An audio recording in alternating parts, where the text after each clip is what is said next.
a dit son dernier mot. Je crois, ma part, même si tous tombent, toi tu resteras toujours debout. Parce que Dieu ne peut pas dire un dernier mot pour te contredire. Mais... Pour le peuple pénialiste, il dit, il m'a envoyé proclamer une année de restauration pour toi, maman. Il a là. Il roula le livre. Il roula alors le livre. Le rendit au servant et sa Le rendit au servant et sa fille. Tous dans la synagogue. Tous dans la synagogue avaient les yeux fixés sur lui. Ils avaient alors les yeux fixés sur lui, comme s'ils attendaient quelque chose. Alors il commença à le dire. C'est-à-dire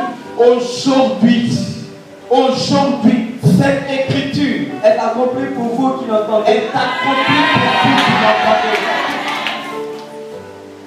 Frères et sœurs,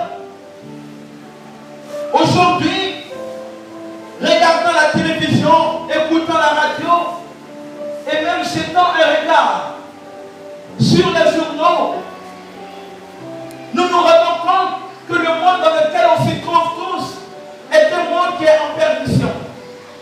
Parce que rien qu'en regardant la télévision, on parle plus d'événements malheureux que d'événements heureux. On parle plus de la guerre, des crises, que d'événements heureux. On parle plus des problèmes, plutôt que de parler d'événements qui vont réjouir notre cœur. Aujourd'hui, nous sommes dans une configuration, nous sommes dans un monde où l'autre est perçu comme un danger pour moi, où l'autre est perçu comme un danger à éliminer. Aujourd'hui, nous sommes dans un monde où l'autre ressemble à un adversaire que je dois coûte que coûte éliminer. Nous nous retrouvons dans un monde où celui que Dieu appelle mon prochain est devenu un adversaire redoutable que je dois éliminer. Alors, frères et sœurs, si l'autre est perçu comme un ennemi à éliminer, il va se dire que nous allons offrir aux lois divines. Car il est écrit que tu ne tueras pas. Mais avant même que l'autre ne soit perçu comme un danger à éliminer, d'abord nous posons sur lui un regard de jugement, un regard de mépris, un regard de rejet. Car afin qu'une parole ne sorte de la bouche d'un homme, cela est d'abord pensé, cela est d'abord nourri. Ce qui m'amène à dire que souvent nous regardons les hommes, nous regardons nos frères et sœurs, sans rien dire, mais ce qu'il y a au-dedans de nous, le silence en dit beaucoup. Parfois notre silence voudrait même la mort de l'autre. Parfois notre silence voudrait que l'autre soit divorcé et que je prenne sa place. Parfois notre silence voudrait que l'autre soit renvoyé et que moi je sois embauché à sa place. Parfois notre silence voudrait que l'autre qui fait beaucoup trop de malheur dans le quartier, avec sa petite voiture, avec ses pantalons, avec ses pagnes de haute qualité, on voudrait que cet homme qui le valorise tant, qui la valorise tant, mette ses bagages dehors, afin que nous devenions pareils. Le regard de l'autre sur son frère et sur sa soeur est un regard de mépris, est un regard de condamnation, est un regard d'assassinat. C'est pourquoi, même en classe, pendant que je regarde l'autre, qui a toujours de meilleures notes que moi, je me dis, pourquoi pas moi? Est-ce que ce que je dis c'est faux? Pendant que je regarde l'autre, qui vient d'avoir un concours, je le regarde avec assez de regret, en disant, pourquoi est-ce que ce n'est pas moi qui me retrouve à sa place? Nous souhaiterions parler de miséricorde, et je voudrais donner le contexte. Ce contexte que j'appelle contexte mondial du jubilé de la miséricorde. Contexte mondial du jubilé de la miséricorde. Monseigneur Bémi Gaspard nous disait, pendant ces 3 jours de formation, avec la modérateur et les responsables de communauté, il nous disait que si nous voulons parler de miséricorde, il faudra d'abord comprendre à accepter et comprendre la connaissance de la foi comme miséricorde. La connaissance de la foi comme miséricorde. Car il est dit dans le livre d'Hébreux 11 à partir du verset 1 à 3, la foi vient de ce qu'on entend. Ce qu'on entend vient de la parole de Dieu. La foi est une démonstration des choses qu'on espère. La foi est une démonstration des choses qu'on ne voit pas. Ce qui m'amène à dire que si nous avons la foi, la connaissance de la foi se manifeste comme un signe de miséricorde à notre égard. Car pour ma part, tout homme a été créé et voulu par Dieu. La miséricorde, c'est de révéler à chacun ce qu'il est aux yeux de Dieu. La miséricorde, c'est avant tout comprendre et accepter premièrement l'existence de Dieu. Comment parler de miséricorde comme Dieu, comme le Père, si je ne crois pas à l'existence de Dieu?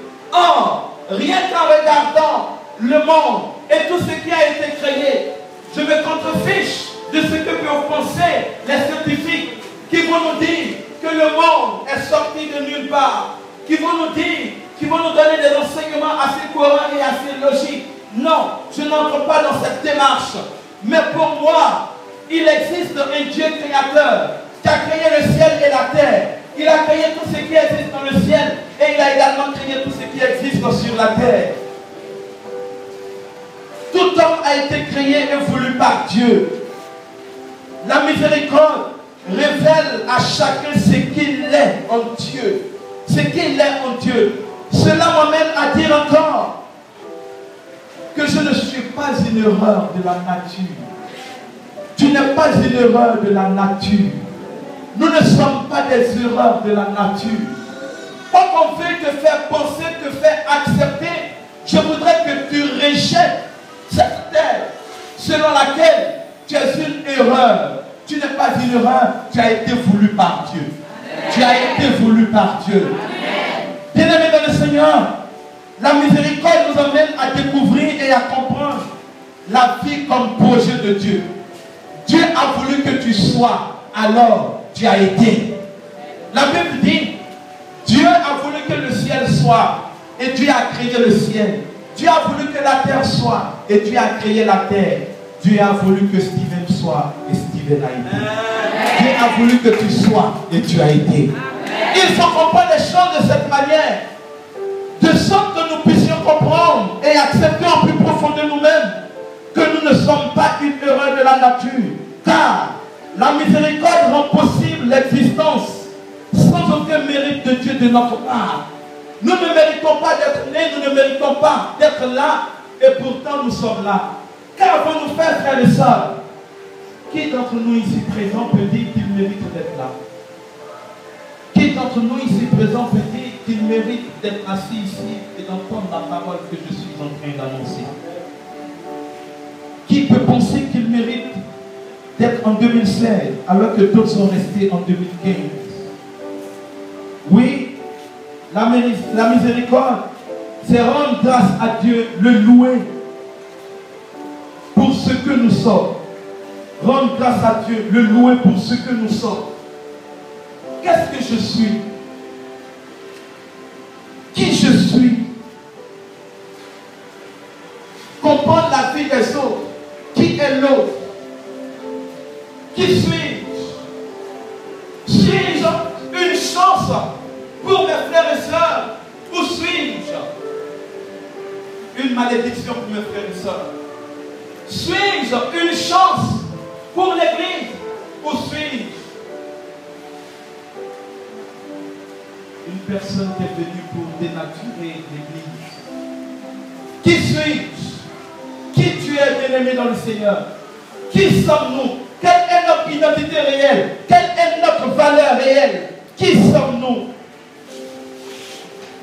Il faut dire, souffler le vent, laisse les vagues s'agiter, laisse parler les gens, car Jésus n'a pas dit son dernier mot.